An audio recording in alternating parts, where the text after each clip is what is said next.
Cuando confiesas tus pecados a Jesucristo, no sales por la puerta diciendo, «Oh, qué persona tan miserable soy».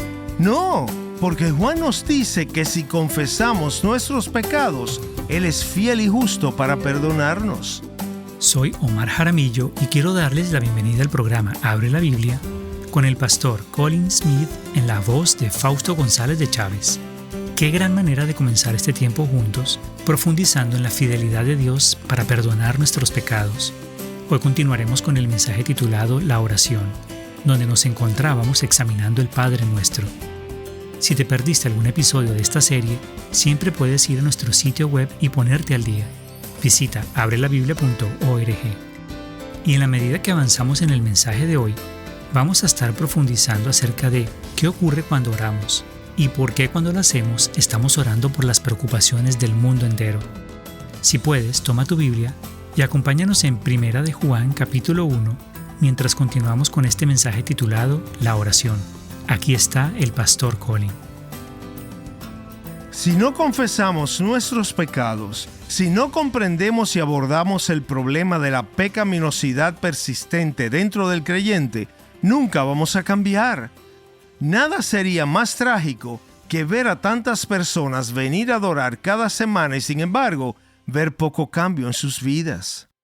Alguien me dijo, por supuesto, el problema es que muchas personas en la iglesia no sienten que son pecadores. Piensan que no hicieron nada terrible la semana pasada.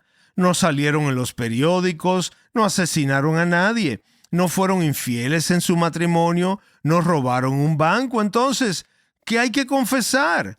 Y si de ahí es de donde vienes, déjame contarte una historia sobre un hombre llamado Abel. Abel ya está con el Señor, pero vino a nuestra iglesia hace muchos años. Vino porque sus hijos estaban involucrados en el programa juvenil de nuestra iglesia local. Y al tener que traer a sus hijos a la iglesia, comenzó a estudiar la palabra en un grupo pequeño. Pero había una cosa que no podía captar mientras estudiaba la Biblia. No podía aceptar ni entender que Dios dijera, Abel, eres un pecador. No podía relacionarse con eso en su propia vida. He vivido una buena vida, decía él. He sido un buen esposo, he sido un buen padre. Pago siempre mis impuestos. Tengo un código de ética. Dirijo mi negocio con buenos principios e integridad. No podía entender cómo Dios podía decir de él que era un pecador. Ahora, este es su testimonio tal como me lo contó uno de sus amigos. Un día, Abel iba en el tren a su trabajo en el centro de la ciudad e iba leyendo su Biblia. Y mientras leía, llegó a un versículo que hablaba sobre este asunto del pecado y se detuvo y oró a Dios en ese instante de esta manera. Muy bien, Señor, si tú dices que soy un pecador, pues soy un pecador porque tú lo dices. Y por lo tanto, entonces, necesito un Salvador. Pido que Jesucristo sea ese Salvador para mí. Fue una especie de declaración de fe. Y Abel cuenta en su testimonio que desde ese momento supo en su cabeza y en su corazón que era verdaderamente un pecador, mucho más pecador de lo que jamás quiso admitir. Recuerdos de cosas que habían sucedido hace tiempo en su vida volvieron a él, vinieron a su mente con total claridad mientras oraba en el tren. Y a lo largo de un periodo de tiempo comenzó a ver los celos, la envidia, el orgullo por lo que en realidad eran, por lo que Dios lo llamaba. ¿Ves lo que había sucedido? Al poner su fe en Cristo, sus ojos habían sido abiertos. Había nacido de nuevo. La vida del Espíritu de Dios estaba ahora en él. Estaba lleno del Espíritu Santo. Y al estar lleno del Espíritu, porque puso su fe en Jesucristo, estaba experimentando una de las primeras cosas que hace el Espíritu Santo cuando llega una persona. La Biblia dice que el Espíritu Santo nos convence de pecado.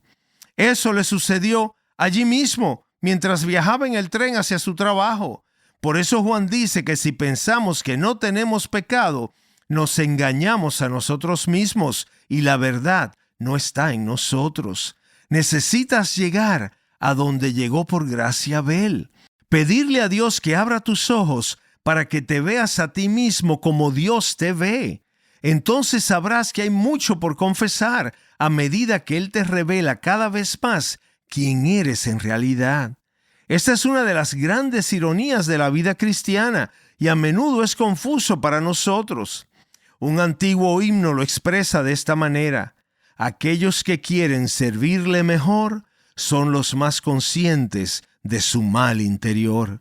Y una de las mayores señales de crecimiento en la vida cristiana es que veo más claramente lo que está mal dentro de mi propia alma.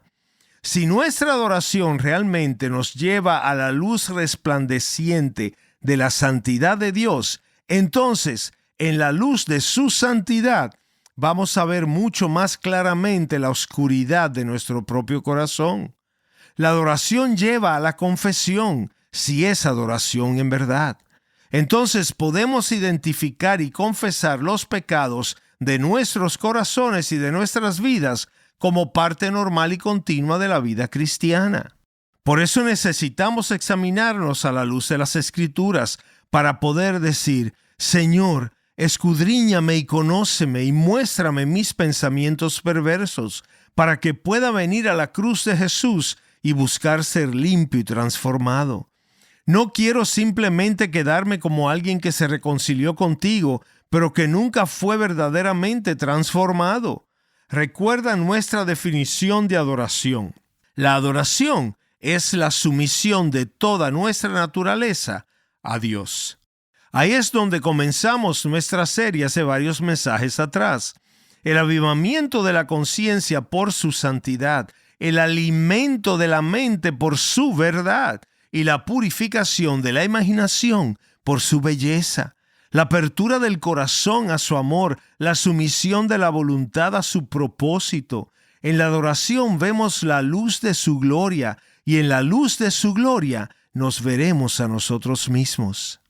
Así que cuando el Espíritu de Dios está obrando, podré ver cuando lo que dije fue hiriente, cuando el trabajo que hice no quedó bien, cuando mi respuesta fue dura, y entonces podré arrepentirme, avanzar y crecer y tratar de hacerlo mejor la próxima vez. Y cuando eso suceda, el Espíritu de Dios me mostrará algo más, y así es como iremos creciendo. La mejor definición que jamás he aprendido, y vale la pena conservarla, fue dada por el Dr. Jim Packer. Él lo planteó de esta manera: el arrepentimiento es apartarse con todo lo que sabes de ti mismo, de todo lo que sabes sobre el pecado, hacia todo lo que sabes sobre Dios. Esa maravillosa definición nos ayuda, porque en la medida que aprendo más sobre mí mismo, más sobre Dios y más sobre el pecado, mi arrepentimiento se volverá cada vez más profundo, y así iré siendo transformado a la imagen de Cristo. Por eso el arrepentimiento no es una especie de espasmo inicial al principio de la vida cristiana, cuando pasas al frente en una reunión a contar tu testimonio. El arrepentimiento es el estilo de vida de un cristiano. Es el estilo de vida de todo cristiano. Imagina cómo sería si el Espíritu Santo estuviera dirigiendo la oración pública el domingo por la mañana en la iglesia. El Espíritu Santo lo sabe todo sobre ti, sobre mí, sobre todo el mundo. Padre, sabes que hay algunos asuntos que tratar en esta congregación hoy. Nos vemos muy bien vestidos para la adoración hoy en domingo, pero ¿sabías que Enrique le mintió a sus padres sobre dónde estuvo anoche? ¿Y sabes que Alfredo fue realmente hiriente en lo que le dijo a su hermano esta mañana?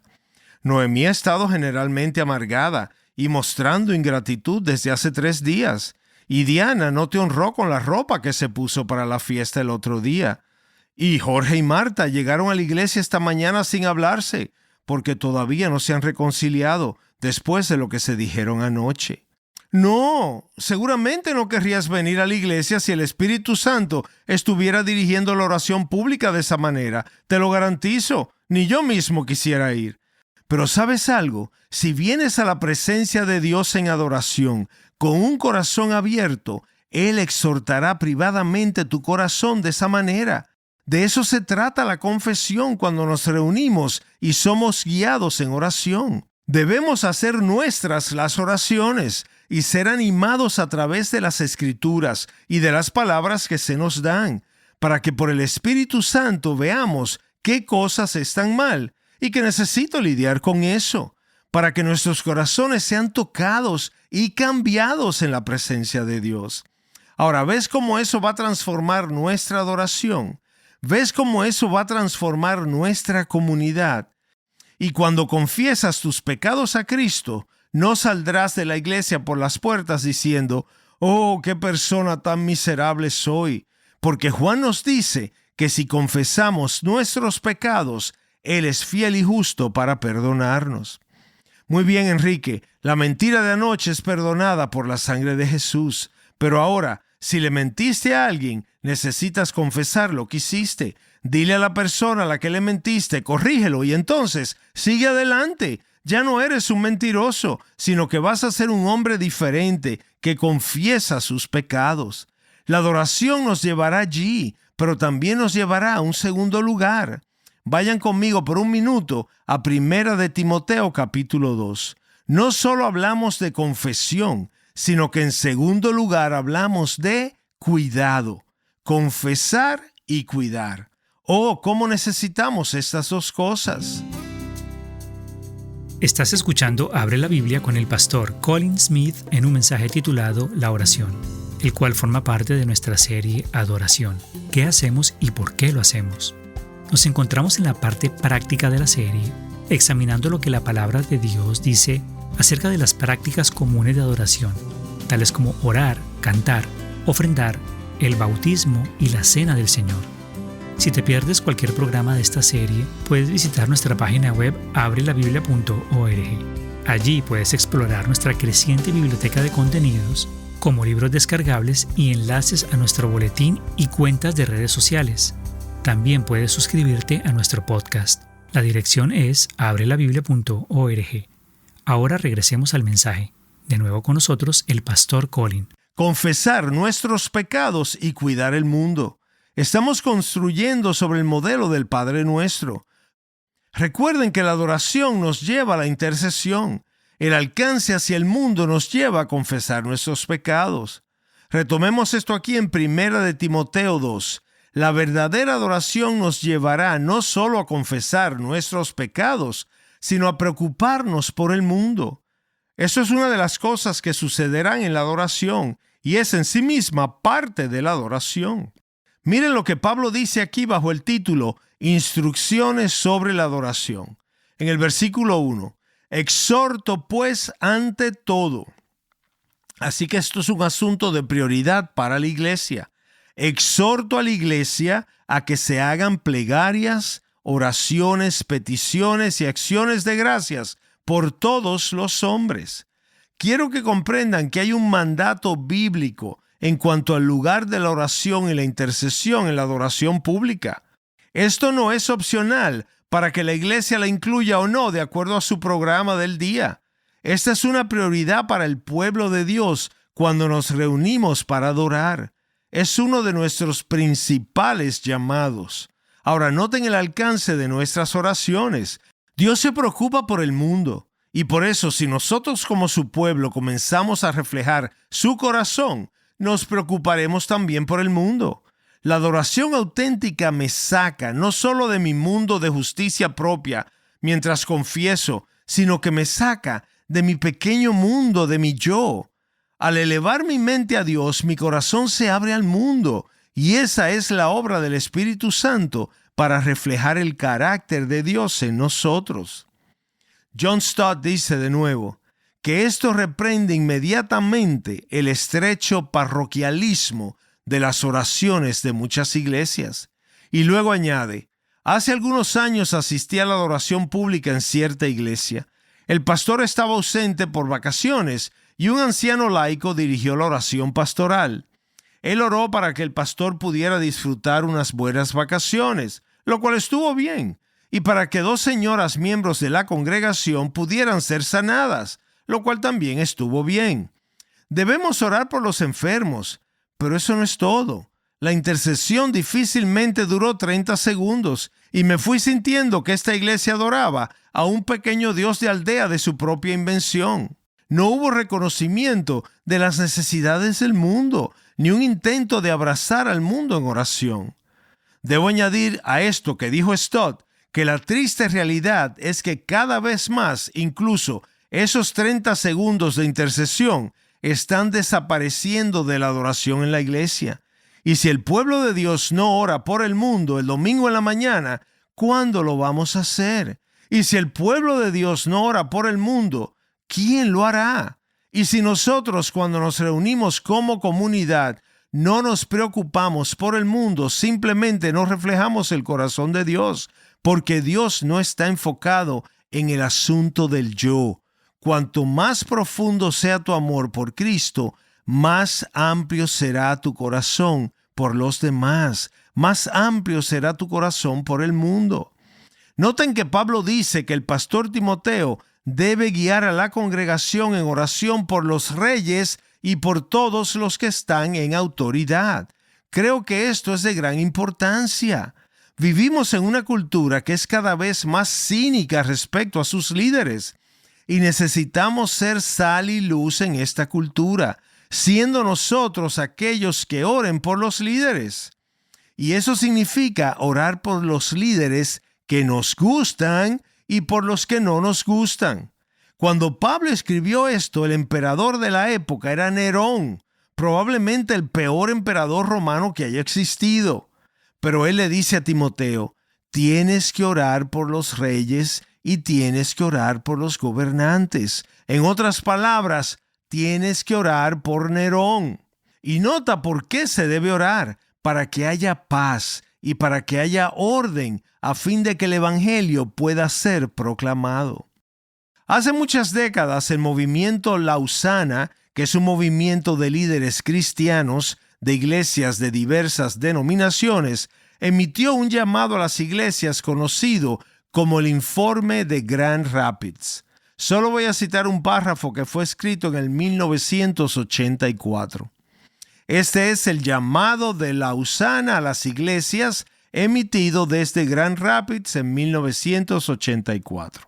Y cito: nos resolvemos y hacemos un llamado a nuestras iglesias para que se tomen mucho más en serio el período de intercesión en la adoración pública, a pensar en términos de 10 a 15 minutos en lugar de solo 5, a invitar a los laicos a liderar compartiendo, ya que a menudo tienen una visión profunda de las necesidades del mundo, y a enfocar nuestras oraciones tanto en la evangelización del mundo, tierras cerradas, pueblos resistentes, misioneros, iglesias nacionales, como en la búsqueda de la paz y la justicia en el mundo, lugares de tensión, conflicto, liberación del horror nuclear, gobernantes y gobiernos, los pobres y los necesitados. Anhelamos ver a cada congregación cristiana en la tierra postrándose en fe humilde y expectante ante nuestro soberano Señor. Cierro la cita. Ahora, tengo que decirles que precisamente lo que ellos describen era normal en la adoración de las iglesias cristianas de hace 100 años atrás. Pueden leer algunas de las oraciones que se ofrecían, que fueron registradas en aquel momento y que eran simplemente una parte típica de la adoración pública, mientras el pueblo de Dios clamaba a Dios por el mundo y por la nación. Pero eso está muy lejos de ser la costumbre hoy en día. Y si preguntamos por qué, y no quiero hacer juicios, si preguntamos por qué, temo que la razón pueda ser que una gran parte de nuestro pensamiento sobre la adoración ha sido superada por el deseo de ser entretenidos. Y si eso es cierto, la pregunta que la iglesia tiene que enfrentar en nuestro continente es si nuestra adoración está siendo moldeada por la Biblia o por la cultura. Ese es el asunto. Y si nuestra adoración es moldeada por la Biblia, les encomiendo desde este pasaje que habrá un lugar significativo para la intercesión en la cual el pueblo de Dios involucre sus mentes y sus corazones. Oren por el mundo de una manera que sea un reflejo creciente de la compasión de Dios. Y al observar las tendencias, creo que tenemos que hacernos otra pregunta. ¿Qué diferencia habrá si las iglesias no oran por esta nación? ¿Qué diferencia habrá si las iglesias no oran por el mundo? Quiero que como congregación en nuestras mentes y corazones, hoy sea un día en que renovemos nuestro sentido de compromiso con el valor que esto tiene en nuestra adoración. Es algo que hemos enfatizado, lo hemos heredado, queremos sostenerlo, queremos fortalecerlo. Se requieren dos cosas. Una es que quien quiera que tenga la responsabilidad de liderar debe prepararse, debe tomar esto en serio. No debe ver esto como algo ligero o improvisado, sino que eso es una parte principal de lo que significa para el pueblo de Dios adorar. Es una responsabilidad para el líder que debe asumirse como parte de la confianza que se otorga a esa persona. La otra cosa que debe suceder es que la congregación comprenda que Dios nos llama a orar, que eso es parte de lo que somos llamados bíblicamente a hacer cuando nos reunimos para adorar. Es parte de lo que significa ser la iglesia. Y si nosotros no lo hacemos, nadie más lo hará. Y noten por último que la razón principal por la que existe esta oración, según continúa este pasaje, es para que veamos una apertura para el Evangelio, para que las buenas nuevas de Cristo lleguen a cada criatura en el planeta. Aquí la iglesia local tiene una visión global. Ora por las personas en el versículo 1 y se encuentra proclamando las buenas nuevas de Jesucristo a todas las personas en el versículo 7. La adoración auténtica te dará una ventana más amplia al mundo. Ensanchará tu corazón, te convertirá en una persona diferente. Permíteme darte una ilustración ya para terminar. En el Antiguo Testamento vemos la experiencia de adoración más asombrosa que quizás jamás haya sido dada a una persona. Al profeta Isaías se le dio una visión de la presencia de Dios. Recuerden que el profeta ve a los ángeles y ellos claman, Santo, Santo, Santo, Señor Dios Todopoderoso. ¿Recuerdan las dos cosas que sucedieron porque él estaba en la presencia de Dios? La primera es que él dijo, ¡ay de mí que soy muerto! Y confesó su pecado. Entonces se tomaron carbones del altar y tocaron sus labios, y Dios pronunció su perdón. ¿Y qué sucedió después? Dios dijo, ¿a quién enviaré? ¿Quién hablará por nosotros? Isaías respondió, heme aquí, envíame a mí. ¿Ves? Es el mismo patrón, está en toda la Biblia. Estar en la presencia de Dios produce dos realidades fundamentales que son parte de esa experiencia: ser limpiado y ser llamado, confesar y ser comisionado. Eso es adoración auténtica. Volvámonos a nuestro Dios en oración ahora. Padre Dios, tu Espíritu Santo está con nosotros y habita en cada creyente entre nosotros. Al contemplar tu entrega infinita, somos invitados a examinar nuestros corazones, a reflexionar honestamente sobre quiénes somos realmente. Te lo pedimos en su nombre. Amén. Estás escuchando Abre la Biblia con el pastor Colin Smith en un mensaje titulado La Oración, el cual forma parte de la serie Adoración. Gracias por escucharnos hoy y espero que nos acompañes la próxima vez. Abre la Biblia es un programa de difusión de Open the Bible y es posible gracias a oyentes como tú.